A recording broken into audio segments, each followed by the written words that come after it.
semakin tinggi semakin baik. Ada juga yang anaknya nih sebenarnya normal-normal aja, cuma mamanya ketakutan aja.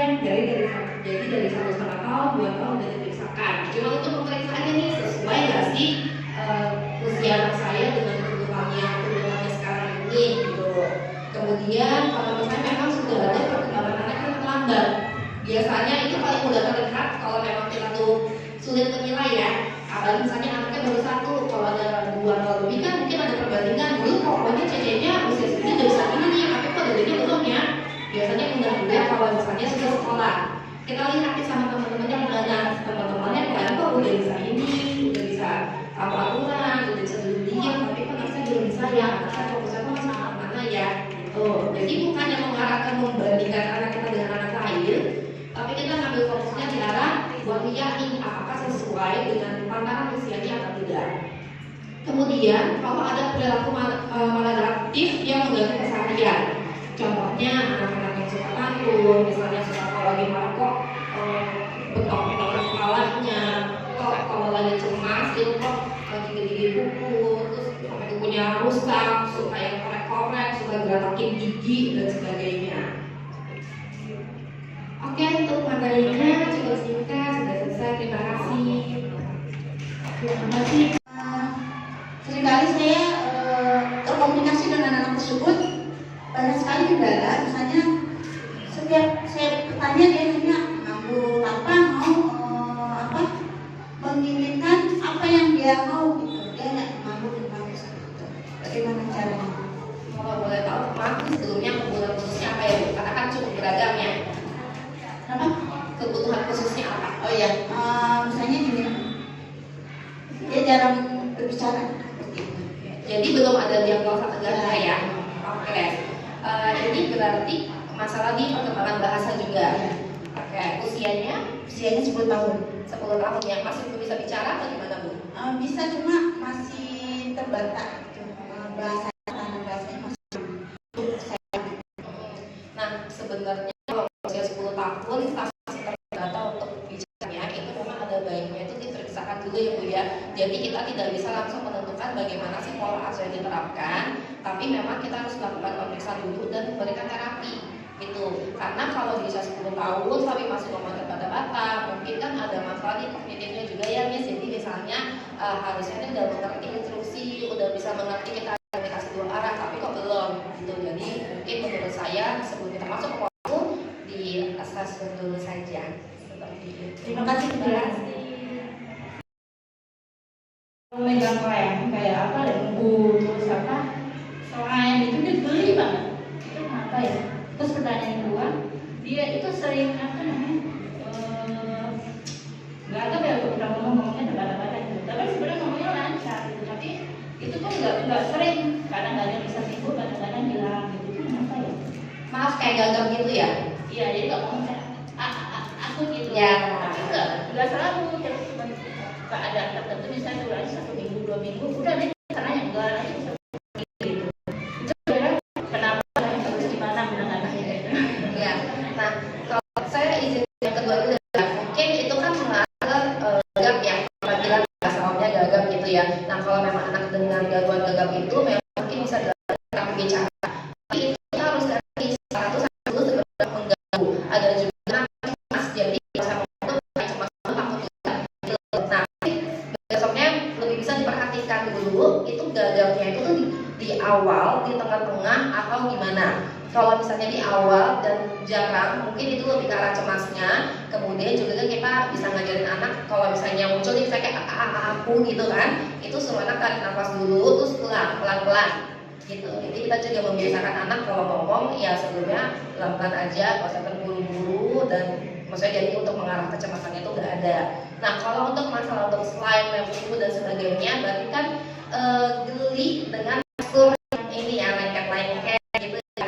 Itu biasanya bisa mengarah ke masalah sensori, atau misalnya ada kan nih orang tua, apalagi zaman COVID kemarin ya Bu ya, misalnya anaknya nih harus higienis banget gitu. Jadi makanya terbiasa nih setelah kita pertama itu jadi cuci tangan, pegang ini nggak boleh, pegang itu cuci tangan gitu kan. Mungkin sekarang jadinya begitu, dan kan beda, ada anak yang oke, ada anak juga yang proses lama gitu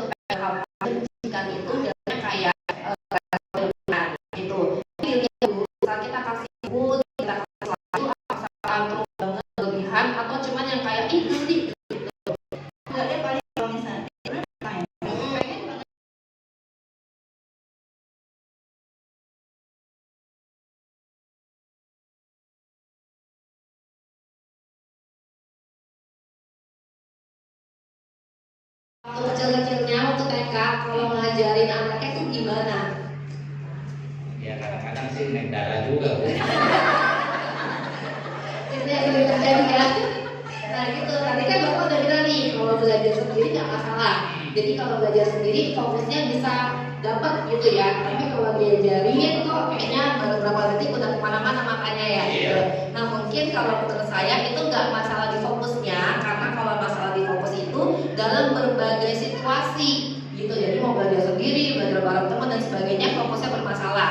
Tapi kalau bermasalahnya cuma kalau diajarin sama orang tua, mungkin itu yang perlu kita cross check gimana guru-gurunya gitu.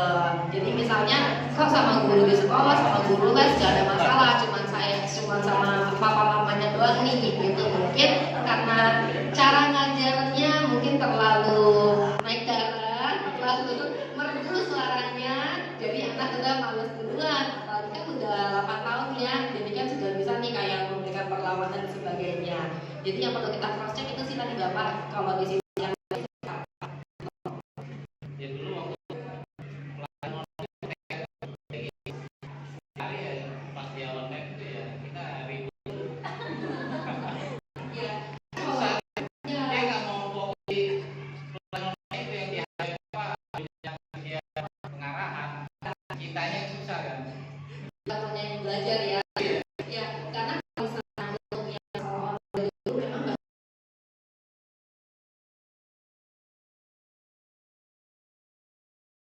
Soalnya dari semua ciri-cirinya dia tuh kalau gerakan lambat, tapi kalau kita panggil suruh tuh dia mau ikutin, cuma pergerakannya tuh lebih lambat. Terus kalau kita jangan nangis, apakah dia ada gangguan emosional atau gimana gitu.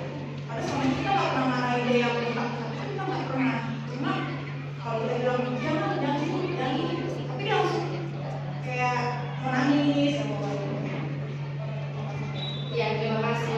Nah, ini bisa. Silakan. Ya, terima kasih untuk pertanyaannya. Jadi untuk usia anak 4 tahun dan mungkin kan ada perbandingan sama kakak-kakaknya sebetulnya ya. Nah, ini walaupun saudara kandung mungkin dapatnya nih anak-anak yang umur 4 tahun ini pribadinya itu lebih ke arah sensitif gitu. Jadi memang kan ada anak yang mungkin anak 1, 2 kok kayaknya kalau kita omelin itu ya biasa aja gitu kan, tetap aja barbar juga. Tapi kok ada satu anak aja nih walaupun saudara kandung tapi kok melo banget, cuma kita itu aja udah langsung yang kayak takut, nangis dan sebagainya gitu. Jadi memang setiap anak itu unik Bu gitu. Jadi dalam artian ya sudah kita tahu nih, jadi kita bisa menilai kalau misalnya memang anak yang usia 4 tahun ini memang lebih ke arah sensitif, lebih ke arah melo gitu kan. Jadi kalau misalnya kita mau tegur dan sebagainya mungkin lebih bisa dengan kata-kata yang lebih gak menyakitkan. Kemudian juga kalau ngomong sama anak usia dini itu penting ya untuk kita tuh eye levelnya tuh sama.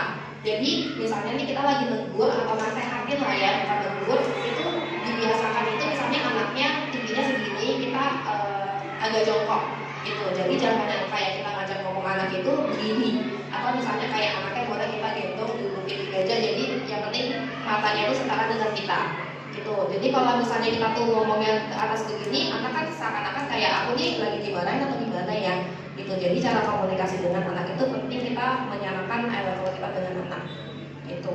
Nah kemudian kalau misalnya tipe yang tadi ibu bilang kok geraknya lambat dan sebagainya, itu ya mungkin memang tipe anaknya seperti itu Bu. Jadi bisa kita, karena kita tahu nih tipe anak lambat, gerakan dan sebagainya, kita bisa spare waktu lebih panjang dibandingkan yang lainnya. Contohnya nih, untuk dia beresin mainan pelan-pelan, satu-satu gitu kan. Yuk bareng yuk, jadi kita secara tidak langsung, kita juga memberikan proses untuk anak dalam artian, ini beresin mainannya, ini yuk lomba yuk sama mama gitu. Karena kan kalau untuk sama anak-anak itu kan kita nggak bisa ya bilang ke mereka, aduh kamu kok lama banget sih, cepetan dikit kayak anak ya yang ada merasa dimarahin gitu. Jadi dengan keseharian kita itu sebenarnya akan membentuk anak ke depannya gitu. Kurang lebih sih seperti itu.